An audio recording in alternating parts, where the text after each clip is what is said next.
নমস্কার বন্ধুরা, মেঘার সাথে বাঙালিয়ানার আরও একটি নতুন পর্বে আপনাদের সবাইকে স্বাগত। আশা করি আপনারা সবাই খুব ভালো আছেন এবং সুস্থ আছেন। আমরাও সকলে খুব ভালো আছি। শীতকাল মানেই নলেন গুড়ের সুবাসে ভরা বিভিন্ন রকমের পিঠে খাওয়ার সিজন।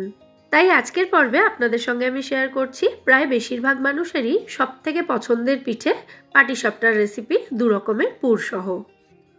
পাটিসাপটা বানানোর জন্য সবার প্রথমে আমাদের পাটিসাপটার ব্যাটারটা রেডি করতে হবে। তার জন্য একটা বড় বাটির মধ্যে নিয়ে নিলাম 1 কাপ পরিমাণে চালের গুঁড়ো।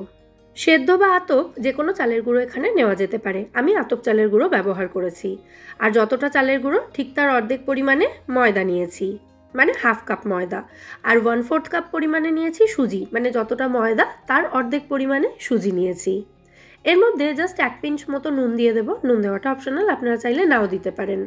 আর দিয়ে দিচ্ছি 1/2 কাপ পরিমাণে খেজুরের গুড়। অনেক সময় দেখবেন পাটিসাপটা বানানোর সময় সেটা তাওয়াতে আটকে যায়, মানে ঠিকঠাকভাবে উঠতে চায় না। তো সেটা যাতে না হয় তার জন্য এই ব্যাটারের মধ্যে মিষ্টির পরিমাণটা কিন্তু একটু কম ব্যবহার করবেন। যাই হোক, এরপর এর মধ্যে দিয়েছি আমি 1/2 কাপ পরিমাণে লিকুইড দুধ। দুধটা কিন্তু ফুটিয়ে ঠান্ডা করে নেওয়া। এবার এটাকে মেশাতে থাকতে হবে, আর মেশাতে মেশাতে যতটা প্রয়োজন হবে সেই অনুযায়ী দুধ এবং জল অ্যাড করতে থাকতে হবে। আপনারা এই ব্যাটারটা পুরোটা দুধ বা পুরোটা জল ব্যবহার করেও তৈরি করতে পারেন। আমি এখানে 1/2 কাপ করে দুবার দুধ অ্যাড করলাম, মানে 1 কাপ দুধ অ্যাড করেছি, বাকিটা জল দিচ্ছি। ব্যাটারটা কিন্তু একদম স্মুথ হবে, মানে এর মধ্যে কোনো লাম্পস থাকলে চলবে না। সেই কারণে আমি ব্যাটারটা হাত দিয়েই মিশিয়ে নিচ্ছি, তাহলে লাম্পস থাকলে বোঝা যাবে। আপনারা এই ব্যাটারটা তৈরি করার পর সেটাকে ছেঁকেও নিতে পারেন, তাতেও কিন্তু ব্যাটারটা লাম্পস ফ্রি হবে। তো ব্যাটারটা দেখুন একদম এরকম পাতলা তৈরি করেছি। এই ব্যাটারটা আমাদের 1 থেকে 1.5 ঘন্টা রেস্টে রাখতে হবে। তো রেস্টে রাখার পর এটা কিন্তু একটু ঘন হয়ে যাবে, কারণ সুজি রয়েছে এর মধ্যে, সুজিটা ফুলে যাবে। তো এটাকে আমি ঢাকা দিয়ে রেখে দিচ্ছি। আর এই সময় আমি নারকেল কুড়িয়ে নিচ্ছি। পিঠে বানানোর সময় সবথেকে কঠিন কাজ আমার কাছে এই নারকেল কোড়ানোটাই মনে হয়। আপনাদের কোনটা কঠিন বলে মনে হয় সেটা কিন্তু অবশ্যই আমায় কমেন্টে জানাবেন। নারকেল কোড়ানো হয়ে গেলে এবার আমাদের 2 রকম পুর তৈরি করে নিতে হবে। তার জন্য একটা ফ্রাইং প্যান ভালো করে গরম করে নিয়ে তার মধ্যে দিয়ে দিচ্ছি আমি নারকেল এবং খেজুরের গুড়। একটা মাঝারি সাইজের নারকেল নিয়েছি, তার জন্য এখানে খেজুরের গুড় দিয়ে দিয়েছি 150 গ্রাম মতো। এর সাথে একটু নলেন গুঁড়ো অ্যাড করব, মানে লিকুইড নলেন গুড়টা আমি অ্যাড করব, যাতে ফ্লেভারটা একটু এনহ্যান্স হয়। তো নারকেলের সাথে গুড়টাকে খুব ভালো করে মিশিয়ে নিচ্ছি। সব গুড়ের কোয়ালিটি যেহেতু সেম হয় না, তাই গুড়ের পরিমাণটা বেশি বা কম লাগতে পারে, নিজেদের স্বাদ অনুযায়ী আপনারা সেটা অ্যাডজাস্ট করে দেবেন। তো এবার আমি এর মধ্যে 3 থেকে 4 টেবিল চামচ মতো নলেন গুড় অ্যাড করলাম। এটা কিন্তু সম্পূর্ণ অপশনাল, আপনারা চাইলে পুরোটাও নলেন গুড় দিয়ে তৈরি করতে পারেন, অথবা পুরোটা পাটালি গুড় দিয়েও তৈরি করতে পারেন। নলেন গুড়টা দেওয়ার পর আবারও সমস্ত উপকরণ ভালো করে মিশিয়ে নিলাম। এর মধ্যে আমি একটু ভেঙে নেওয়া কাজু বাদাম দিয়ে দিচ্ছি, তবে এটা কিন্তু সম্পূর্ণ অপশনাল, আপনারা নাও দিতে পারেন। তবে পাটিসাপটা খাওয়ার সময় যদি নারকেলের পুরের মধ্যে এই কাজু বাদামটা মুখে পড়ে তাহলে কিন্তু খেতে বেশ ভালো লাগে, তাই আমি একটু দিলাম। আবারও ভালো করে মিশিয়ে দিচ্ছি। আর এই পুরটা কিন্তু খুব কম সময়ে তৈরি হয়ে যায়, মোটামুটি 4 থেকে 5 মিনিটেই রেডি হয়ে যায় এটা। কখন বুঝবেন যে পুরটা রেডি হয়ে গেছে সেটা একটু বলে দিই। যখন দেখবেন এরকম নাড়াচাড়া করতে করতে খুন্তি বা স্প্যাচুলার মধ্যে কিছুটা পুর আটকে যাচ্ছে, এই যে দেখুন ভিডিওতে যেমন দেখাচ্ছি, এরকম হতে শুরু হলেই বুঝতে হবে যে পুরটা একেবারে রেডি হয়ে গেছে। তখন এটাকে নামিয়ে ঠান্ডা হতে দিতে হবে। তো এই একই পাত্রে আমি আরও 1 রকম পুর তৈরি করব, মানে ক্ষীরের পুরটা তৈরি করে নেব। তো তার আগে আমি নারকেলের পুরটা নামিয়ে নেব।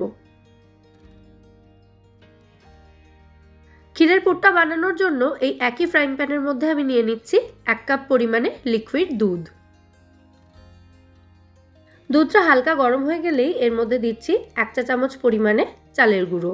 আপনারা কিন্তু শুধুমাত্র লিকুইড দুধ বেশি পরিমাণে নিয়ে সেটাকে ফুটিয়ে ফুটিয়ে ঘন করেও এই ক্ষীর তৈরি করতে পারেন, তবে সেটা অনেকটা সময় সাপেক্ষ হয়, সেই জন্য আমি এই পদ্ধতিতে ক্ষীরটা তৈরি করে থাকি। চালের গুঁড়োটা দিয়ে ভালো করে মিশিয়ে নেওয়ার পর দুধটা যখন একটু ঘন হতে শুরু করবে তখন এর মধ্যে দিয়ে দিতে হবে 100 গ্রাম পরিমাণে খোয়া ক্ষীর। খোয়া ক্ষীরের পরিবর্তে আপনারা 1 কাপ পরিমাণে গুঁড়ো দুধও এখানে অ্যাড করতে পারেন। যাই হোক, খোয়া ক্ষীরটা দেওয়ার পর আবারও সমস্ত উপকরণ ভালো করে মিশিয়ে এই মিশ্রণটাকে একটু ঘন করে নিতে হবে। এই পুরটার মধ্যেও অল্প একটু কাজু বাদাম ক্রাশ করে আমি দিয়ে দিলাম, তবে এটা কিন্তু সম্পূর্ণ অপশনাল। মিশ্রণটা একটু ঘন হতে শুরু করলেই এর মধ্যে দিয়ে দিতে হবে পরিমাণ মতো গুড়। আমি গুড়টা দেওয়ার সময় ক্যামেরা অন করতে ভুলে গেছিলাম, সেই জন্য এই গুড়টা অ্যাড করার পরেই দেখিয়ে দিলাম। এখানে আমি 2 টেবিল চামচ মতো পাটালি গুড় অ্যাড করেছি, আর বাকিটা নলেন গুড় দিয়েছি। মিষ্টির পরিমাণটা অবশ্যই যে যা স্বাদ অনুযায়ী দেবেন। তো আবারও সমস্ত উপকরণ ভালো করে মিশিয়ে দিয়ে এই মিশ্রণটাকে একটু ঘন করে নিতে হবে, মানে একদম সন্দেশের পাক যেরকম হয় সেরকম টাইপেরই এটা তৈরি হবে। আস্তে আস্তে দেখুন মিশ্রণটা কিন্তু আগের থেকে অনেকটাই ঘন হয়ে গেছে। তবে এই মিশ্রণটাকে আর বেশি কিন্তু ঘন করব না, কারণ ঠান্ডা হওয়ার পর এটা এমনিতেই আরও একটু বেশি ঘন হয়ে যাবে। তো এরকম কনসিস্টেন্সি থাকাকালীনই আমি এই মিশ্রণটাকে নামিয়ে নিচ্ছি। এদিকে প্রায় ঘন্টা দেড়েক রেস্টে রাখার পর আমাদের পাটিসাপটার ব্যাটারটা কিন্তু আগের থেকে একটু ঘন হয়ে গেছে, দেখতেই পাচ্ছেন। যেহেতু এর মধ্যে সুজি রয়েছে সেই কারণে ব্যাটারটা একটু ঘন হয়ে গেছে। আমার মনে হচ্ছে ব্যাটারের এই ঘনত্বটা একদম ঠিক আছে, তো আমি এটাকে আর পাতলা করছি না। আপনারা এই ব্যাটারটা দিয়ে একটা পাটিসাপটা তৈরি করে দেখে নেবেন যে পাটিসাপটা কতটা মোটা হচ্ছে। সেই অনুযায়ী চাইলে এই ব্যাটারে অল্প একটু জল অ্যাড করে ব্যাটারটাকে আরও একটু পাতলা করে নিতে পারেন। পাটিসাপটা বানানোর জন্য একটা ফ্রাইং প্যান ভালো করে গরম করে তার মধ্যে সামান্য একটু ঘি ব্রাশ করে দিচ্ছি, মানে পুরো ফ্রাইং প্যানটার মধ্যে স্প্যাচুলার সাহায্যে ঘিটা মাখিয়ে দিচ্ছি। এরপর এর মধ্যে পাটিসাপটার ব্যাটারটা দিয়ে দেব 1 হাতা মতো। দেখুন ব্যাটারটা কিন্তু একদম স্মুথ তৈরি হয়েছে। তো ব্যাটারটা দেওয়ার পর ফ্রাইং প্যানটাকে ধরেই এটাকে এভাবে একটু ঘুরিয়ে নেবেন, তাহলেই দেখবেন এটা সুন্দরভাবে গোল শেপে ছড়িয়ে যাচ্ছে। ব্যাটারটা দেওয়ার পরই কিন্তু এটাকে চামচ দিয়ে ছড়াতে যাবেন না।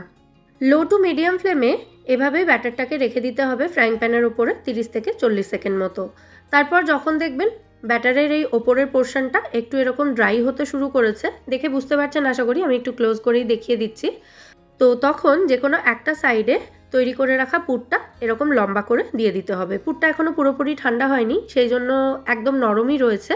তবে পুরটা একটু ঠান্ডা হওয়ার পর দেখবেন এটা হাত দিয়ে সুন্দর রোল করে পাটিসাপটার উপরে দিয়ে দিতে পারবেন। আচ্ছা, এবার যে সাইডটায় পুরটা দেওয়া হয়েছে সেই সাইডটা থেকেই এটাকে রোল করতে থাকতে হবে। ব্যাটারটা যেহেতু আমরা বেশ অনেকক্ষণ সময়ের জন্য রেস্টে রেখেছিলাম, তাই এই সময় দেখবেন পাটিসাপটা ভাঁজ করতে গিয়ে সাইড দিয়ে ভেঙে যাচ্ছে না। তবে আপনারা যদি ব্যাটারটাকে রেস্ট না দেন, মানে ব্যাটার তৈরি করার পর সঙ্গে সঙ্গে পিঠেগুলো তৈরি করতে যান, তাহলে দেখবেন এগুলো উল্টাতে গেলে ভেঙে যেতে পারে।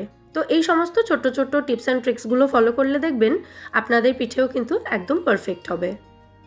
আর ওপরটায় দেখুন কি সুন্দর একটা টেক্সচার এসেছে, মানে একদম ছিদ্র ছিদ্র টাইপের একটা টেক্সচার এসেছে। এটার কারণ হচ্ছে ফ্রাইং প্যানটাকে আমি খুব ভালো করে গরম করে তার উপরে ব্যাটারটা দিয়েছিলাম। পাটিসাপটা রোল করার পর কিন্তু এটাকে সঙ্গে সঙ্গে আমি ফ্রাইং প্যান থেকে তুলে নিইনি। এটাকে আরও 1 থেকে 1.5 মিনিটের জন্য এভাবে বারবার উল্টে দিয়ে দিয়ে সেঁকে নিতে হবে। তারপর এটাকে তুলতে হবে। ভালো করে সেঁকা না হলে ভেতর থেকে এটা কাঁচা থেকে যেতে পারে। একটা পাটিসাপটা তৈরি করতে মোটামুটি মিনিট 3 করে সময় দিতে হবে। আমাদের প্রথম পাটিসাপটা তৈরি হয়ে গেছে, এটাকে আমি তুলে নিলাম ফ্রাইং প্যান থেকে। এরপর একই রকমভাবে সামান্য একটু ঘি দিয়ে ব্রাশ করে নিয়ে তারপর আরও একটা পাটিসাপটা তৈরি করতে হবে। দ্বিতীয় পাটিসাপটা বানানোর জন্য আমি একটু ফাস্ট ফরওয়ার্ড করে দেখিয়ে দিচ্ছি, তবে কাছ থেকে দেখুন পাটিসাপটাটা যখন, মানে এই যে ওপরের রুটির মতো অংশটা যখন শুকাচ্ছে, ওপর থেকে দেখতে এটাকে কতটা ভালো লাগে। রান্না করতে করতে এরকম ছোট ছোট জিনিসগুলোতে আমি কিন্তু বেশ মজা পাই। আর প্রত্যেকটা পাটিসাপটা বানানোর আগে ফ্রাইং প্যানে ঘি ব্রাশ করতেই হবে সেরকম কিন্তু কোনো কথা নেই। আমি প্রথম দুটো পাটিসাপটা বানানোর সময় একটু ঘি ব্রাশ করে নিয়েছিলাম, পরেরগুলোতে কিন্তু আর ঘি দিচ্ছি না। আর প্রথম পাটিসাপটার তুলনায় পরেরগুলো দেখতে কিন্তু আরও ভালো হচ্ছে। এরপর নারকেলের পুর দেওয়া একটা পাটিসাপটাও তৈরি করে আপনাদের দেখিয়ে দিচ্ছি। নারকেলের পুরটাতেও কিন্তু খুব সুন্দরভাবে পাক হয়েছিল, সেই কারণে এটাকে খুব সুন্দরভাবে শেপেই দিয়ে দেওয়া গেল পুরটা। তো এবার এটাকে একই রকমভাবে ফোল্ড করে নিতে হবে। ব্যাস, আমাদের পাটিসাপটা কিন্তু এখানে একেবারে রেডি। আর এই প্লেটের মধ্যে যে কটা পাটিসাপটা আছে এগুলোই কিন্তু সব নয়, এরপর আরও কিছু পাটিসাপটা আমি তৈরি করেছিলাম।